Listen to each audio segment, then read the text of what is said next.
नमस्कार, मैं मनभूषण कुमार। आप सबको मैं अपने YouTube चैनल पर स्वागत करता हूँ। आखिरकार चिराग पासवान ने रामविलास पासवान के विरासत को आगे बढ़ाते हुए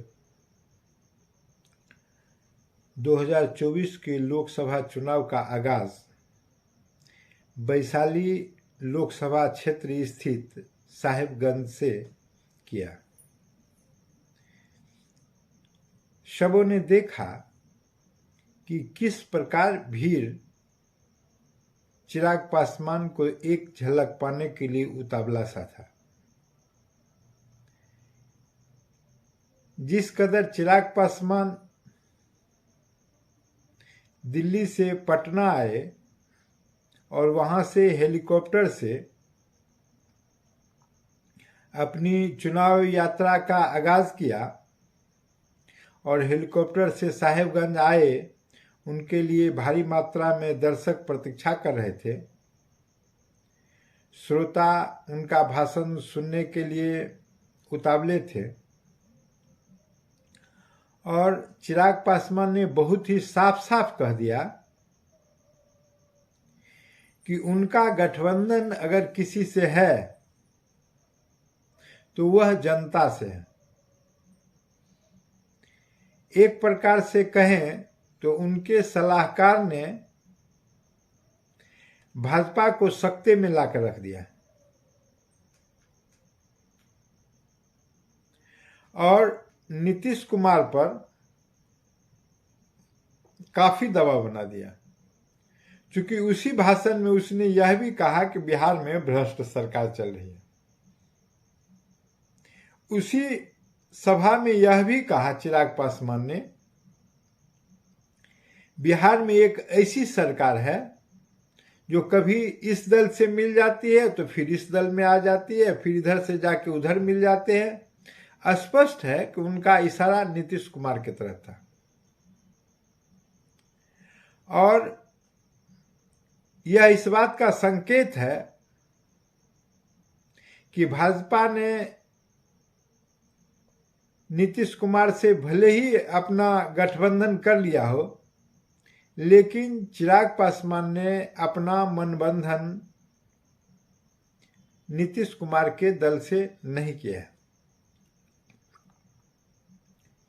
और जिस कदर इनके सीट के शेयरिंग में विवाद उठकर आया भाजपा के साथ, या यूं कहें कि एनडीए के साथ, उससे भी चिराग नाराज नजर आ रहे थे। हालांकि सीट शेयरिंग पर कुछ अपनी प्रतिक्रिया नहीं दिया, यह भी एक राजनीतिक चाल समझी जाती है।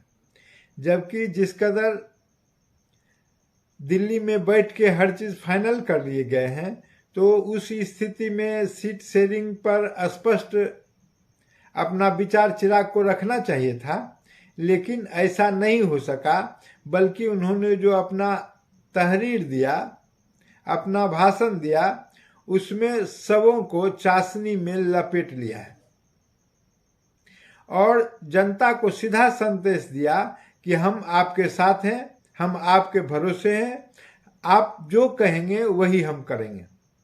और मंच पर से लगातार यह नारे लग रहे थे कि देखो देखो कौन आया, और यह भी नारे लगे थे कि 2025 में बिहार का मुख्यमंत्री कौन हो।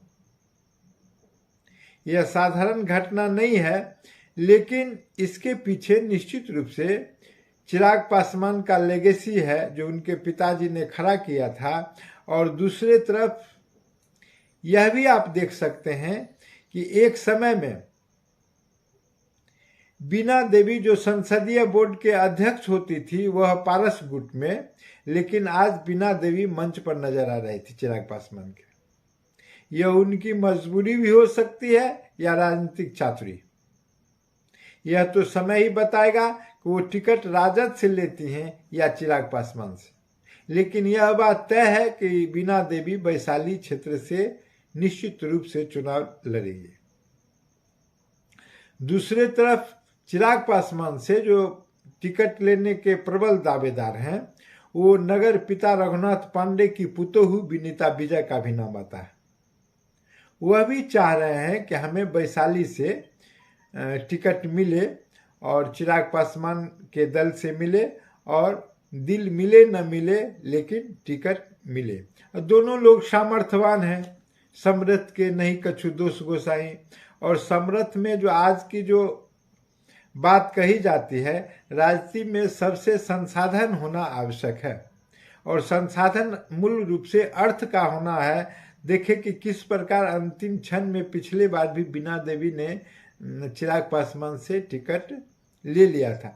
और यह भी आप देखें कि टिकट आजकल किस कदर बांटे जाते हैं, किस कीमत पर बांटे जाते हैं, वह किसी भी जनमानस से छुपी हुई नहीं है। फिर क्या होगा आने वाला समय यह तय करेगा। लेकिन चिराग पासवान की जो सभा थी वह बहुत ही सुंदर था और यह एक प्रकार से एनडीए को दिशा देने वाला भी था और एनडीए के सभी घटक को इस बात के लिए विवश किया कि पुनः विचार करें कि चिराग पासवान का समायोजन एक निश्चित रूप से तात्पर्य यह है कि एक सही तरीके से उनका हो सके और उनके मनोअनुकूल सीट मिले और जो लोकसभा चिन्हित तो कर पाते हैं, अपने लोगों को टिकट दिलाने के लिए वो प्रयासरत है, वह सीट भी उनको मिल जाए तो यह बात बनेगी।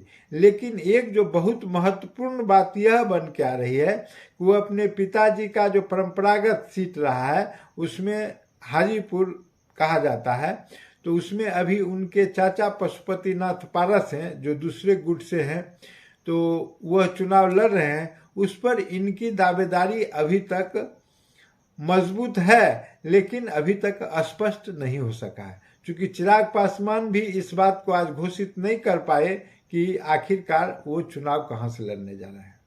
ये स्थिति यह है, यह चुनावी समर अब आरंभ हो गया है। अब चुनाव के नित्य नए आयाम आएंगे और हम आपको उनके पास ले चलेंगे और चुनाव का विश्लेषण लगातार होता रहेगा।